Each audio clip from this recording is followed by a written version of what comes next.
Hello दोस्तों, स्वागत है आप सभी का मेरे यूट्यूब चैनल द संजय में। दोस्तों, विशिष्ट बालक का एक पार्ट मैंने पहले बना दिया है। आज मैं दूसरा पार्ट लेके आया हूँ। पहले पार्ट में मैंने आपको विशिष्ट बालक और प्रतिभाशाली बालक पढ़ा दिए थे। आज के पार्ट में मैं आपको पिछड़े बालक, मंदबुद्धि बालक, विकलांग बालक पढ़ाऊँगा। तो दोस्तों वीडियो शुरू करते हैं। तो दोस्तों, पिछड़े बालक कौन से होते हैं? सबसे पहले हम इनके जनक की बात कर लें। तो दोस्तों, इनके जनक होते हैं सिरिल बर्ट। ठीक है दोस्तों, अगर वो ये पूछे कि पिछड़े बालक के जनक कौन है तो सिरिल बर्ट। अब उसके बाद सिरिल बर्ट की एक बुक है,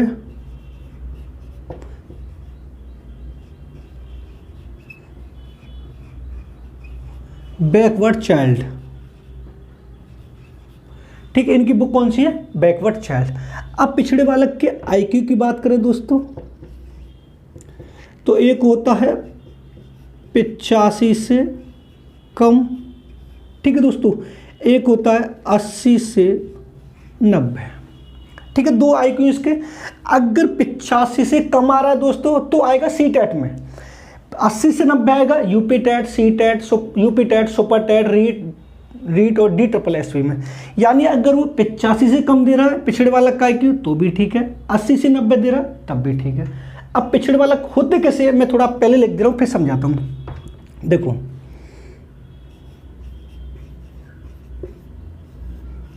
पिछड़े बालक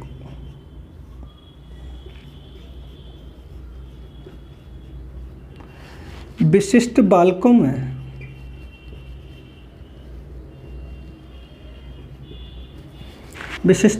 में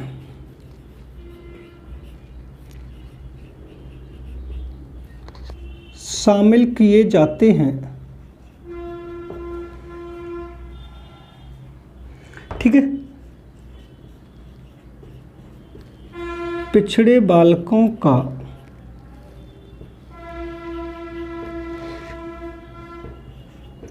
आईक्यू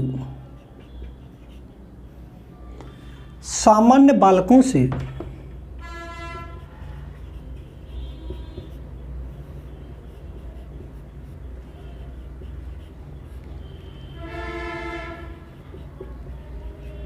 कम होता है, जो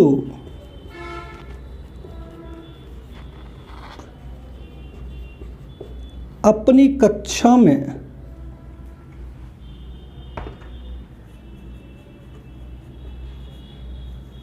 सामान्य बालकों से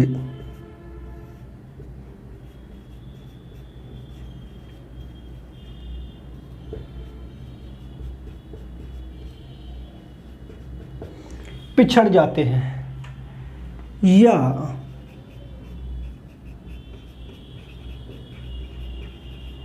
जो बालक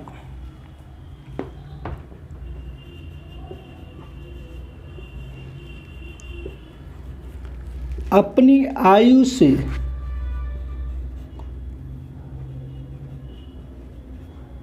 निम्न आयु का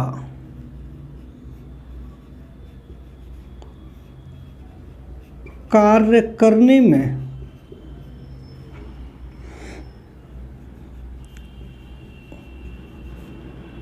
असमर्थ होते हैं, पिछड़े बालक कहलाते हैं। ठीक है, जैसे अब आपको और समझ में आएगा दोस्तों। जैसे कक्षा 7 का छात्र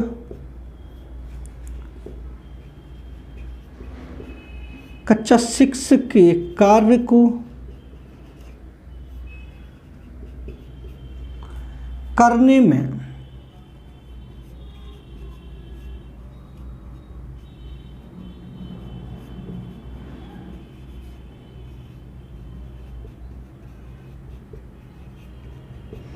असमर्थ होता है।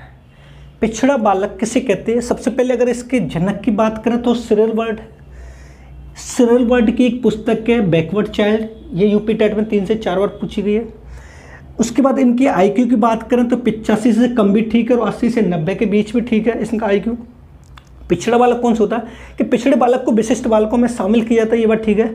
ऐसा बालक जो सामान्य बालक से पिछड़ जाए, यानी जो अपनी आयु से निम्न आयु का कार्य करने में असमर्थ हो, पिछड़ा बालक कहलाता है।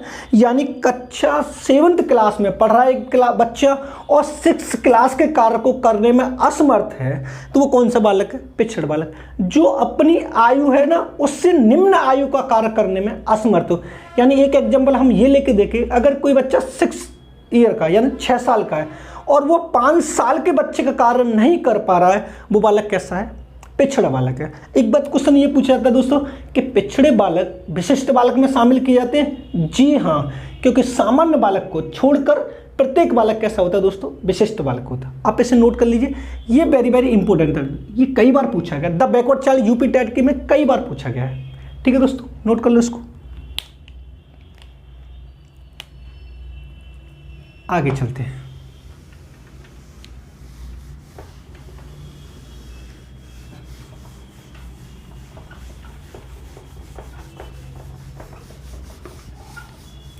अब दोस्तों इसकी एक डेफिनेशन की बात करते हैं।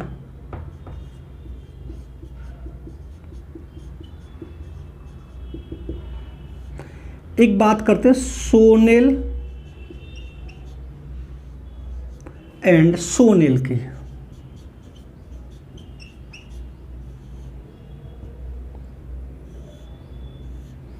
देखो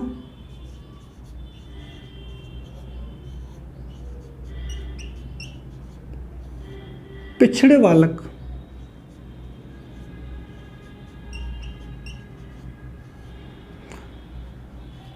वह बालक होते हैं जो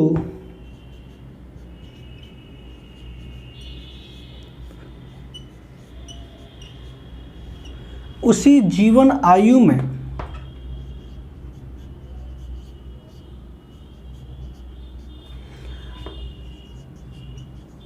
अन्य छात्रों की तुलना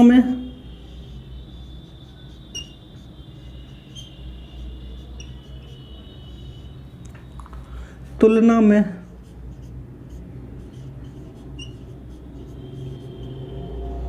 विशेष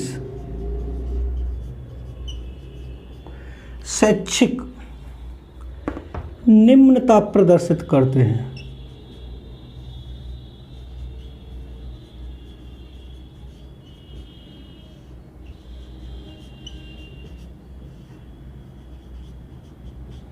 ठीक है, यानी वो बालक जो अपनी जीवन आयु में जो जी रहा है, 6 क्लास में जी रहा है, 7th क्लास में जी रहा है, उससे निम्न अन्य छात्रों की तुलना में निम्नता प्रदर्शित करे यानी उससे कम करे, वो कौन सा कहलाता है? पिछड़े बालक। इसकी एक ही डेफिनेशन है दोस्तों, आप इसके नोट डाल के लिखें, ये वेरी वेरी इंपॉर्टेंट है। देखो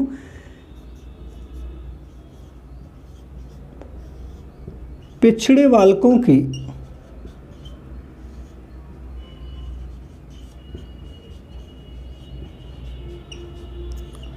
पहचान करने के लिए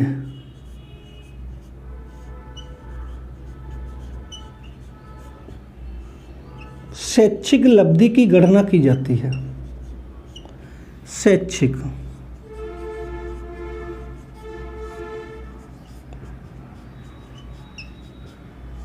लब्धि की गणना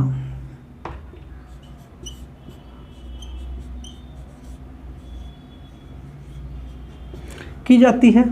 देखो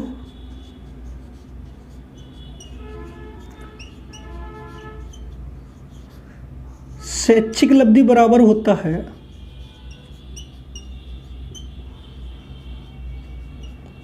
शैक्षिक आयु बटे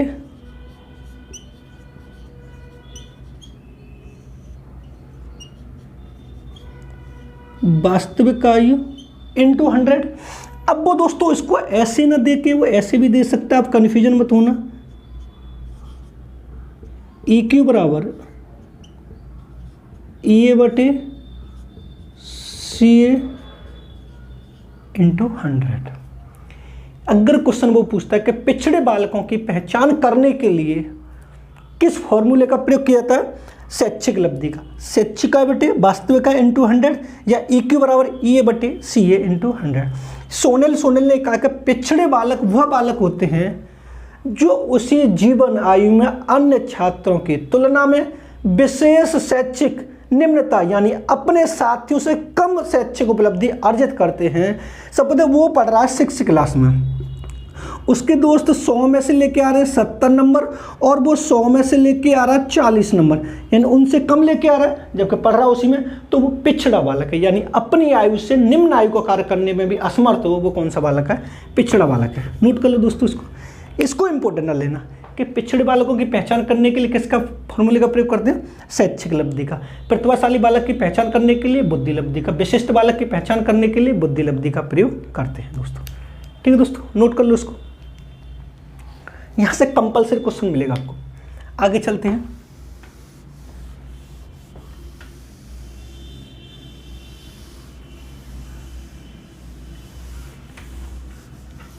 अब चलते हैं दोस्तों इसकी विशेषताओं से।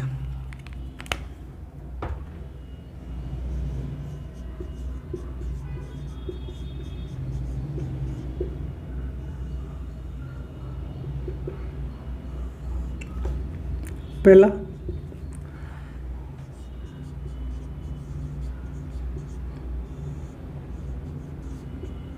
सीखने की धीमी गति। दूसरा,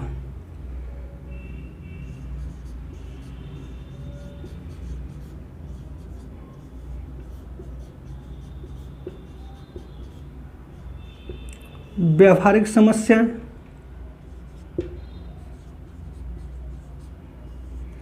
निम्न बुद्धि लब्धि।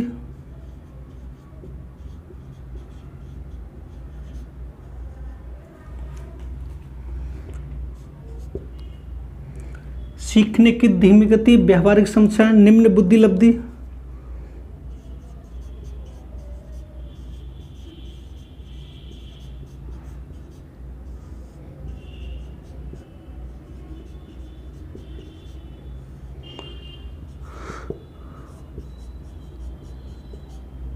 समाज विरोधी कार्य।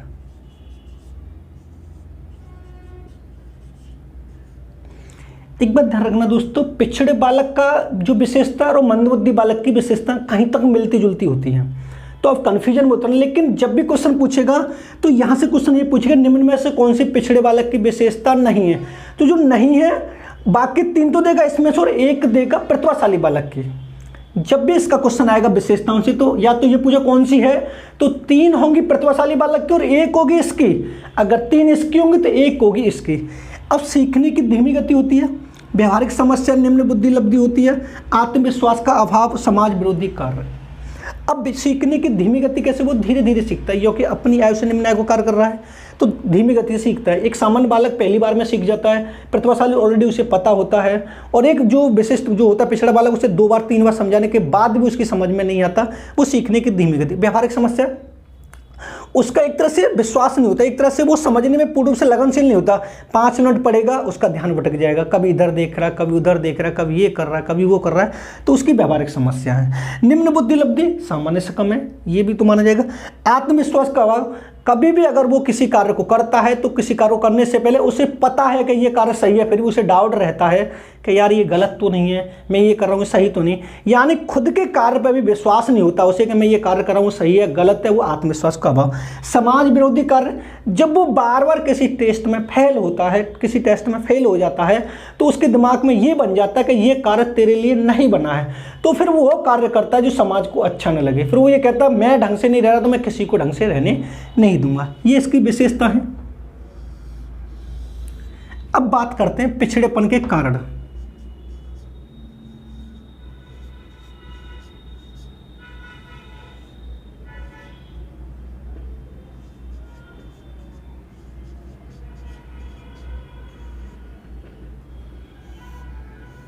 देखो पिछड़ेपन के कारण क्या क्या होते हैं। पहला,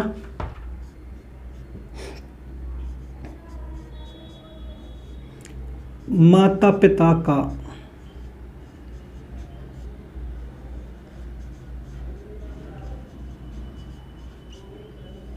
दृष्टिकोण,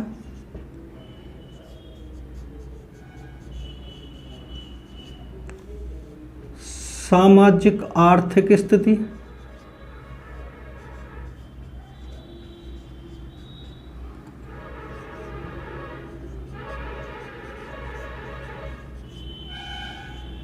मानसिक स्वास्थ्य,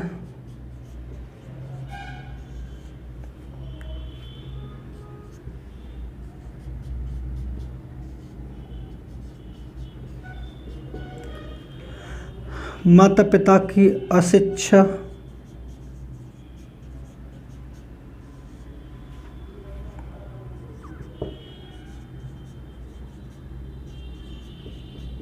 निर्धनता,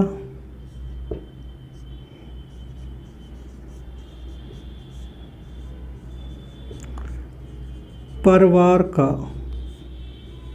आकार, ये है दोस्तों।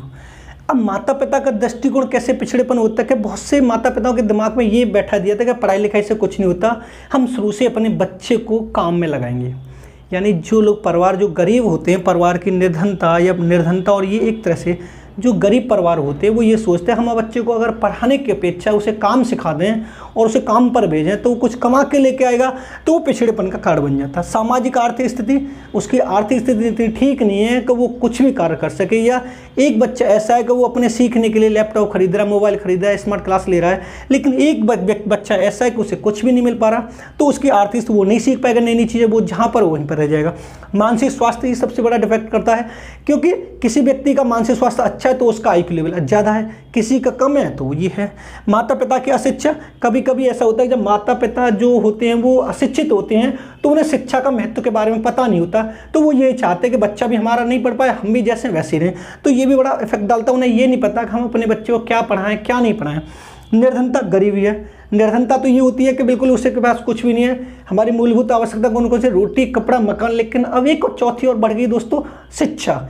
यानी प्रत्येक व्यक्ति की मूलभूत आवश्यकता ये होती है कि रोटी कपड़ा मकान और शिक्षा कंपलसरी है, लेकिन उसको कुछ नहीं मिल पा रहा तो वो कहाँ से पढ़ पाएगा।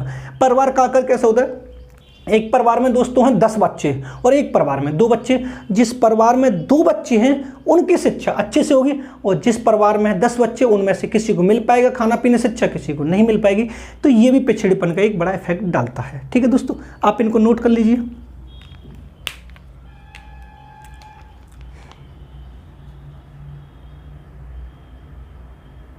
आगे चलने हैं दोस्तों।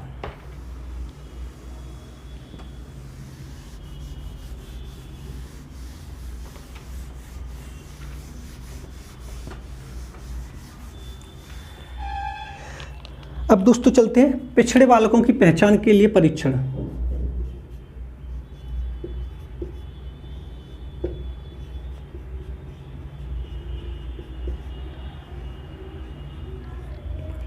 बालकों की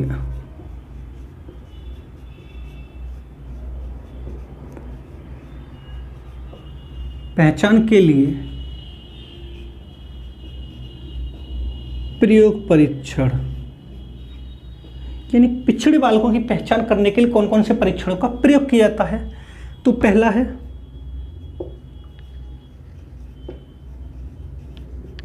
हिंदी,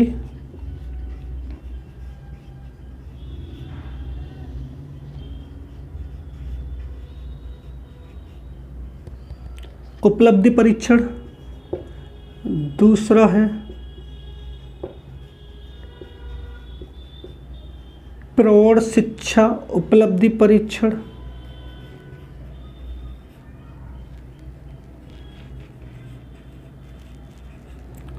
ठीक है दोस्तों, इन दोनों के जनक हैं LN दुबे। ठीक है दोस्तों, एक तीसरा आता है जीव विज्ञान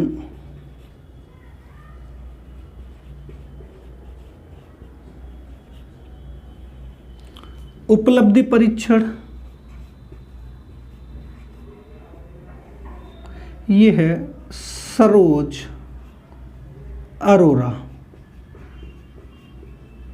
ये किसका दोस्तों, सरोज अरोरा का। यहां से क्वेश्चन मिलने के पूरे चांस है। यानी हिंदी उपलब्धि परीक्षण, प्रौढ़ शिक्षा उपलब्धि परीक्षण, जीव विज्ञान उपलब्धि परीक्षण का प्रयोग किस प्रकार के बालकों के लिए प्रयोग किया जाता है, पिछड़े बालकों के पहचान के लिए प्रयोग किया जाता है। ठीक है दोस्तों, आप इनको नोट कर लें। ये थे पिछड़े बालक। अब पढ़ेंगे मंदबुद्धि बालक। साफ कर दें, चलते आगे दोस्तों। अब चलते नेक्स्ट मंद बुद्धि बालक।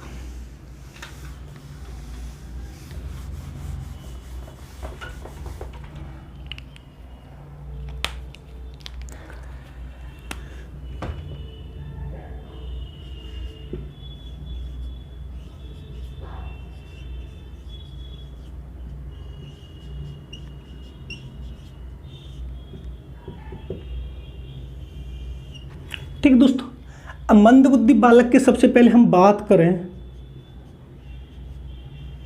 तो इनके जनक है सेगुइन। ये कई बार पूछा गया है। अगर इनकी बात करें आईक्यू की तो इनका आईक्यू माना गया 70 से कम। लेकिन दोस्तों इस 70 से कम को 3 भागों में बांटा गया है। एक है अल्पमंद, एक है मध्यमंद और एक है तीव्रमंद।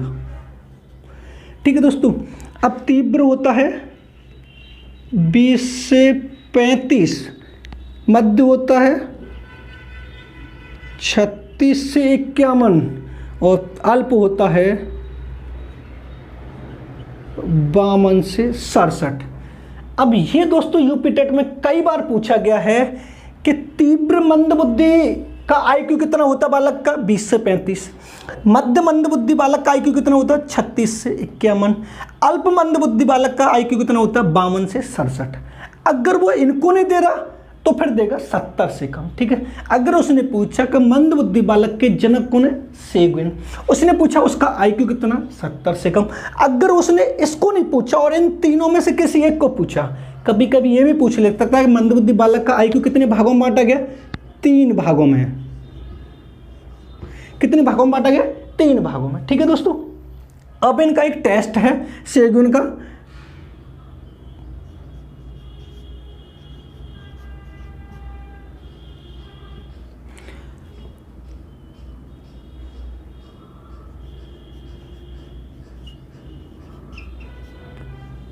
सेगुइन फॉर्म परीक्षण। अब उसने पूछा कि मंदबुद्धि बालकों के लिए किस परीक्षण का प्रयोग किया सेगुइन ने, तो सेगुइन फॉर्म परीक्षण के लिए प्रयोग किया है। ये है। ठीक है दोस्तों, अब यहां पर मैं लिख दे रहा हूं, थोड़ा आप इनको समझें। देखो इधर समझे, आपको और समझ में आएगा।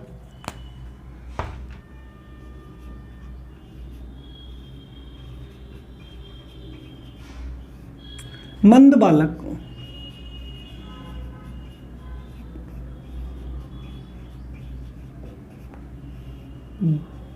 विशिष्ट बालकों की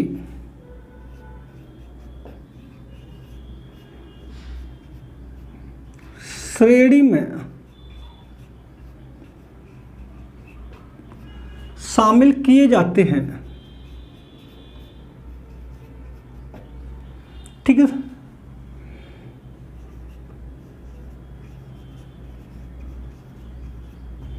मंद बुद्धि बालक का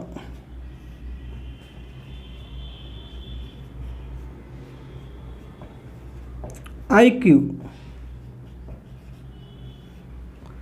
सामान्य बालकों से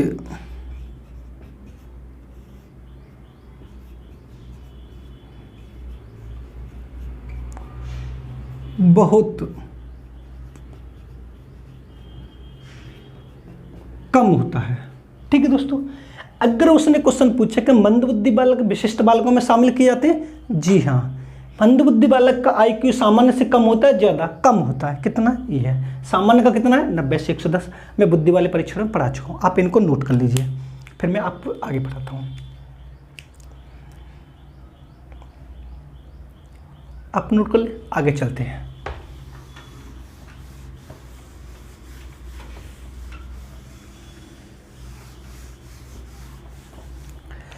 अब इनकी डेफिनेशन की बात करते हैं दोस्तों।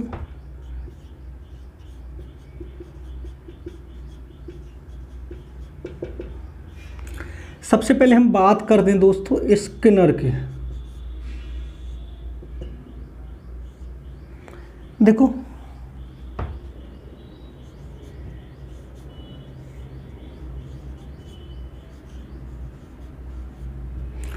मंदबुद्धि बालकों के लिए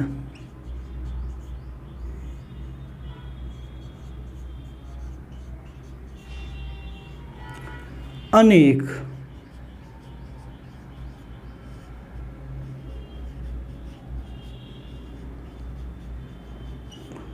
पर्यायवाची शब्द का प्रयोग किया जाता है। यानी जैसे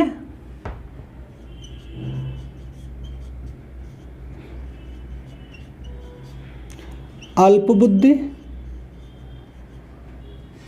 मंदबुद्धि और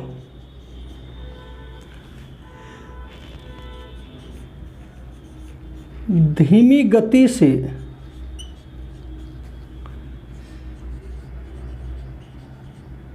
सीखने वाली बुद्धि। ये किसने कहा? स्किनर ने कहा है। एक और चलते हैं दोस्तों क्रो एंड क्रो की।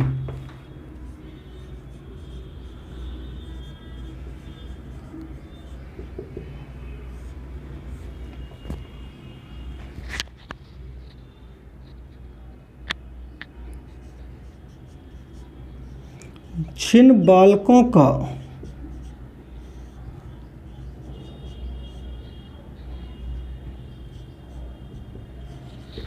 IQ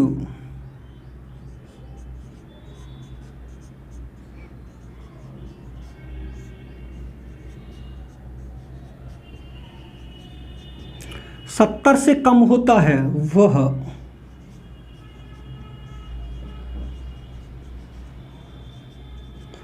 मंदबुद्धि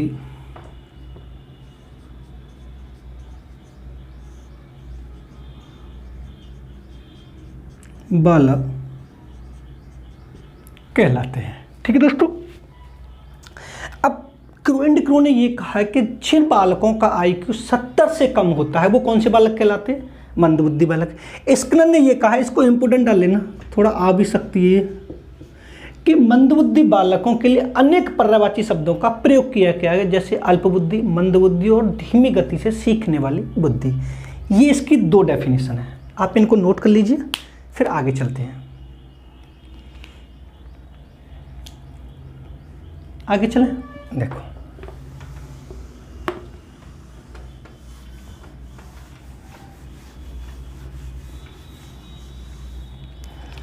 अब इसकी विशेषताओं की बात करें।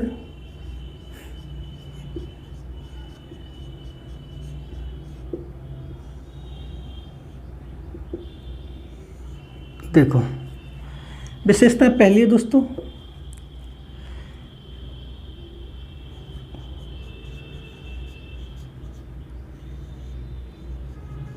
सीखने की धीमी गति। दूसरा,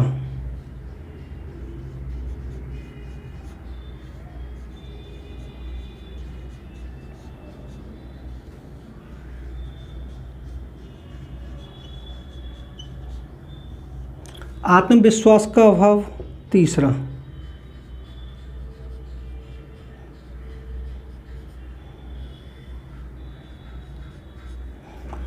मान्यताओं पर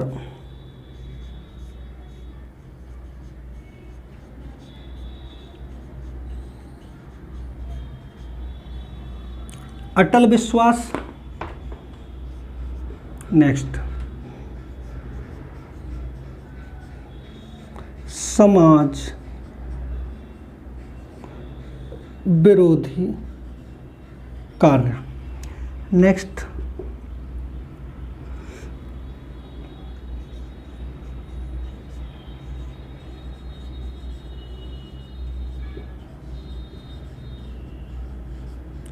निम्न बुद्धि लब्धि। नेक्स्ट,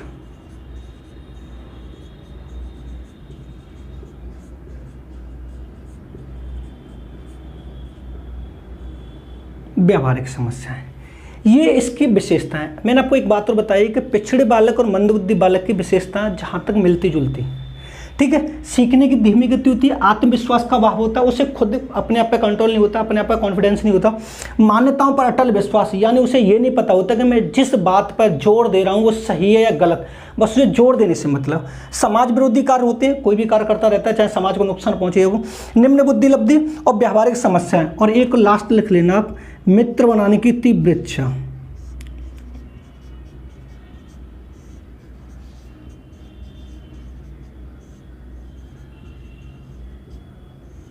मित्र बनाने की तीव्र, सबसे ज्यादा मित्र मंदबुद्धि बालक बनाता है। उसे पता है कि मैं तो कुछ अपनी जिंदगी में करने वाला हूं नहीं, तो सामने वाले को भी बिगाड़ दूं, खुद तो बिगड़ा हुआ हूं, तो ये इसमें होता है। आप इसको नोट कर लीजिए।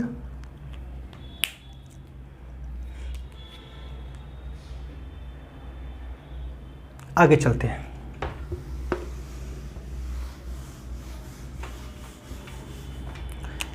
नेक्स्ट आता है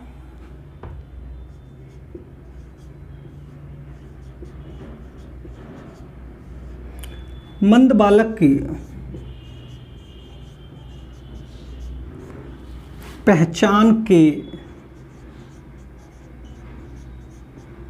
लिए परीक्षण। देखो, पहला होता है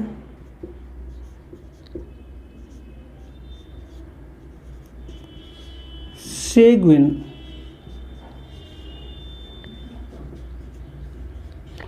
फार्म बोर्ड परीक्षण। इसके जनक हैं सेगुइन,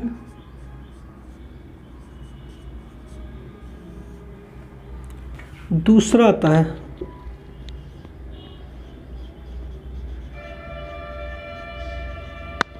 डॉक्यूमेंटली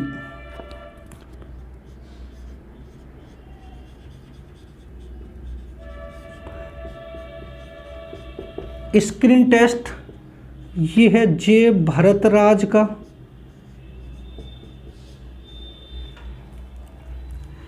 तीसरा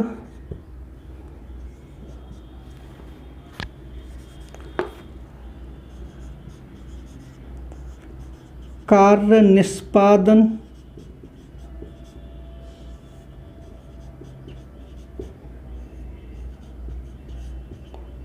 माला परीक्षण, ये है भाटिया का।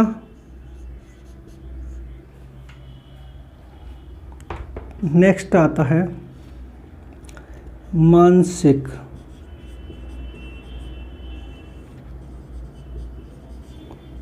कार्य निष्पादन परीक्षण,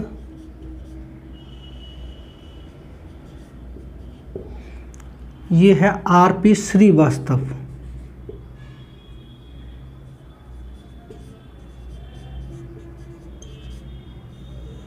ठीक है दोस्तों, ये मंदबुद्धि बालकों की पहचान करने के लिए प्रयोग किए जाते हैं। ये वेरी वेरी इंपॉर्टेंट है दोस्तों। मैं आपको जो लिखा रहा हूं ना कि प्रतिभाशाली बालकों की पहचान करने के लिए कौन से परीक्षण का प्रयोग किया जाता है, पिछड़े बालकों की पहचान करने के लिए किस परीक्षण का प्रयोग किया जाता है, और मंदबुद्धि बालकों की पहचान करने के लिए किस परीक्षण का प्रयोग किया जाता है। इनमें से कोई ना कोई एक आता है, फिर ये पूछता है कि ये किस प्रकार के बालकों के लिए प्रयोग किए जाते हैं। अगर उसने पूछा कि डॉक्यूमेंटली स्क्रीनिंग टेस्ट किस प्रकार के बालकों के लिए प्रयोग किया जाता है, तो एक ऑप्शन होगा प्रतिभाशाली, एक होगा सृजनशील, एक होगा पिछड़ा और एक होगा मंदबुद्धि। अगर उसने पूछा कि प्रोग्रेसिव मैट्रिसेस परीक्षण किस प्रकार के बालकों के लिए प्रयोग किया जाता है, तो प्रतिभाशाली के लिए। आपको यहाँ से वेरी वेरी एक दो क्वेश्चन मिलने के पूरे पूरे चांस रहते हैं। आप प्रतिभाशाली का भी पढ़ लें, मंदबुद्धि का भी पढ़ लें और उसका भी पढ़ लें, पिछड़े बालक का भी पढ़ लें। नोट कर लीजिए इनको। ये मंदबुद्धि बालक था।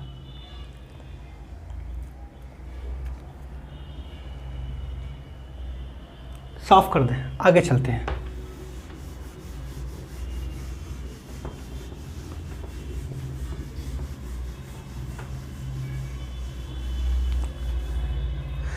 नेक्स्ट आता है दोस्तों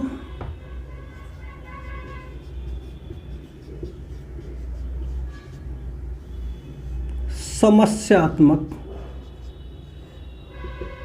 बालक। इनको दोस्तों दोस्तों मैं एक एक दो दो लाइन में पढ़ाऊंगा। समस्यात्मक बालक किसे कहते हैं, बाल अपराध बालक किसे कहते हैं, और अपसमायोजित बालक किसे कहते हैं। देखो समस्यात्मक बालक,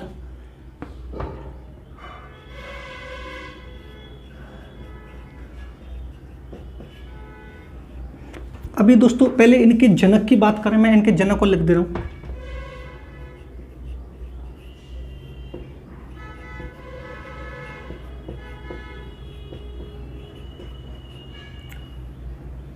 बेलेस्टाइन है। देखो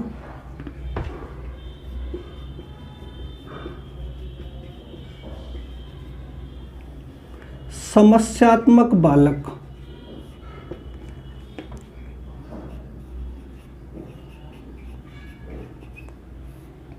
वह बालक होते हैं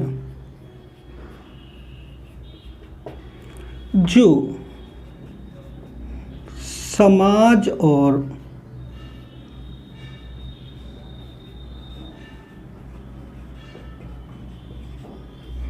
विद्यालय में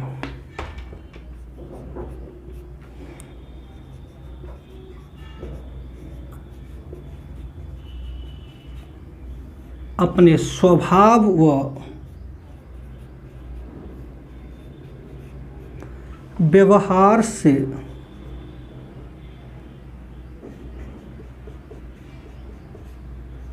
लगातार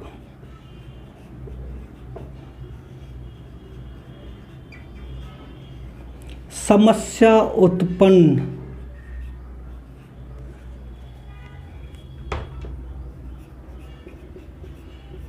करते रहते हैं,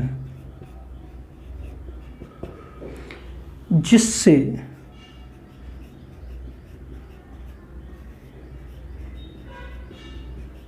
समाज व विद्यालय को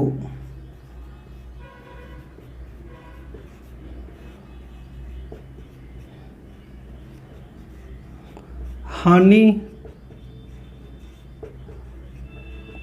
होती है। समस्यात्मक बालक यानी बेलेस्टाइन ने ये कहा था, वह बालक जो समाज और विद्यालय में लगातार समस्या उत्पन्न करे, कभी चोरी करना, झूठ बोलना, जैसे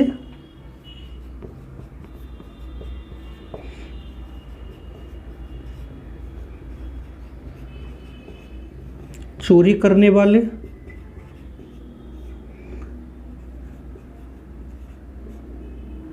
झूठ बोलने वाले,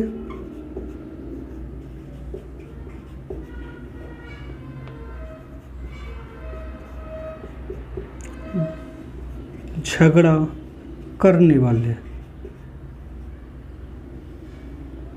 ये होते हैं समस्यात्मक बालक।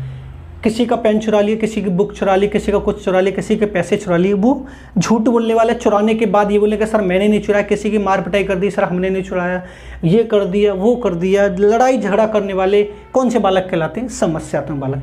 यानी ऐसे बालक जो अपने व्यवहार से समाज और विद्यालय को हर समय परेशान करते रहते हैं, वो समस्यात्मक बालक कहलाते हैं। समस्यात्मक बालक के जनक कौन है, बेलेस्टाइन। ध्यान रखना है दोस्तों, नोट कर लो इसको।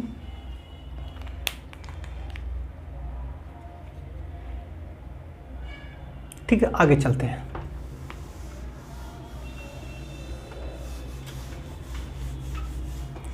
अब आता है बाल अपराध बालक।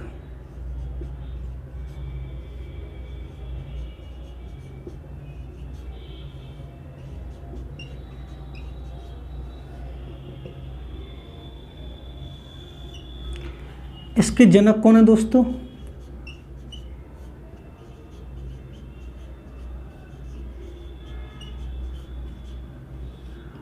बेरेसियस। देखो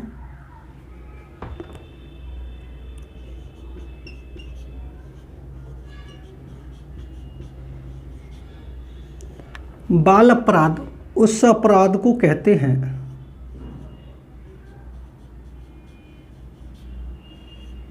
उस अपराध को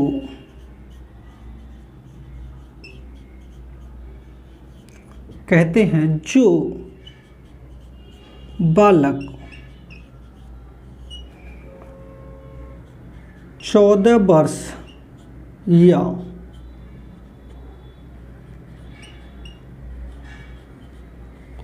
उससे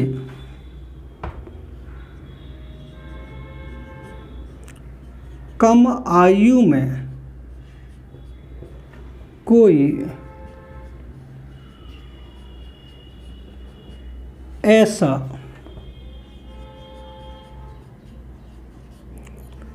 अपराध कर दे जिससे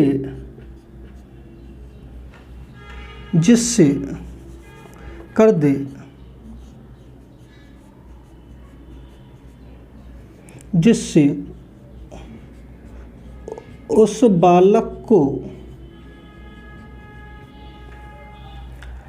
दंड देने के लिए दंड या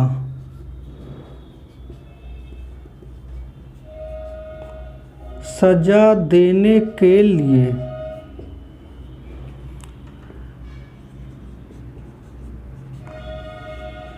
कानून का सहारा लेना पड़े। बाल अपराध बालक उस बालक को कहते हैं जो छोटी सी उम्र में, यानी 14 वर्ष या उससे कम आयु में कोई ऐसा कांड कर दे, कोई ऐसा अपराध कर दे, कोई ऐसा कार्य कर दे जिससे उसे सजा देने के लिए पुलिस का, कानून का सहारा लेना पड़े, वो बाल अपराध बालक कहलाता है। ठीक है, एक तो ये हो गया।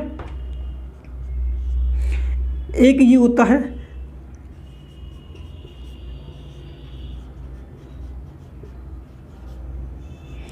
बाल अपराध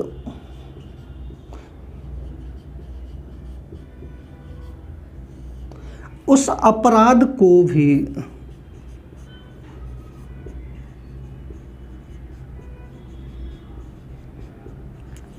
कहा जाता है जो बालक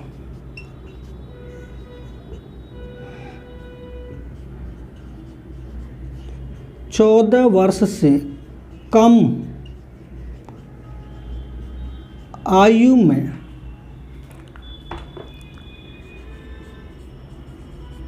कारखाने,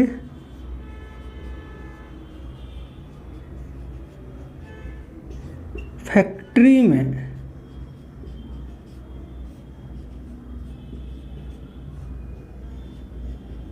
काम करते। एक बाल अपराध वो भी होता है दोस्तों, यानी हमारे यहाँ पर जो भी शिक्षा निःशुल्क एवं अनिवार्य है, अभी नई शिक्षा नीति है उसमें 3 से 18 कर दे, लेकिन अभी तो उसमें नहीं लागू हुई है, तो पहले 6 से 14 वर्ष थी। यानी 14 वर्ष से पहले का बच्चा, यानी 14 वर्ष तक का बच्चा अगर वो शिक्षा ग्रहण न करके वो फैक्ट्री किसी कारखाने में काम कर रहा है तो भी वो बाल अपराध कहा जाएगा। अगर ये ना तो कोई ऐसा कांड कर दे 14 वर्ष से उससे कम वाला कि उसको सजा देने के लिए कानून का सहारा लेना पड़े तो बाल अपराध कहलाता है। ये था दोस्तों विशिष्ट बालक का दूसरा पार्ट। एक पार्ट बनाऊंगा उससे नेक्स्ट वीडियो में, वो बनाऊंगा विकलांग बालों के लिए स्पेशल, बिल्कुल उससे कंपलसरी आपको 2 से 3 क्वेश्चन मिलने के पूरे चांस है, इससे भी आपको 1 से 2 क्वेश्चन मिलने के पूरे चांस है। ठीक है दोस्तों, विशिष्ट बालक के मैं 3 पार्ट बना रहा हूँ। एक पार्ट पहले मैंने बना दिया, दूसरा पार्ट आज मैंने शूट कर दिया। अब तीसरा पार्ट में जो बनाऊंगा स्पेशल विकलांग बालकों के लिए बनाऊंगा, जैसे अपंग विकलांग किसे कहते हैं, बहुल विकलांग किसे कहते हैं, मानसिक विकलांग किसे कहते हैं, दृष्टिबाधित किसे कहते हैं, श्रवण विकलांग किसे कहते हैं, विरूपति बालक किसे कहते हैं, वो नेक्स्ट वीडियो में पढ़ेंगे। दोस्तों अगर वीडियो पसंद आए तो वीडियो को लाइक करें और शेयर करें और कमेंट करना न भूलें। अगर आप हमारे चैनल पर नए हैं तो हमारे चैनल को सब्सक्राइब करें और बेल आइकन ऑल को प्रेस करें, जिससे आने वाले वीडियो का नोटिफिकेशन आपको मिलता रहे। धन्यवाद दोस्तों।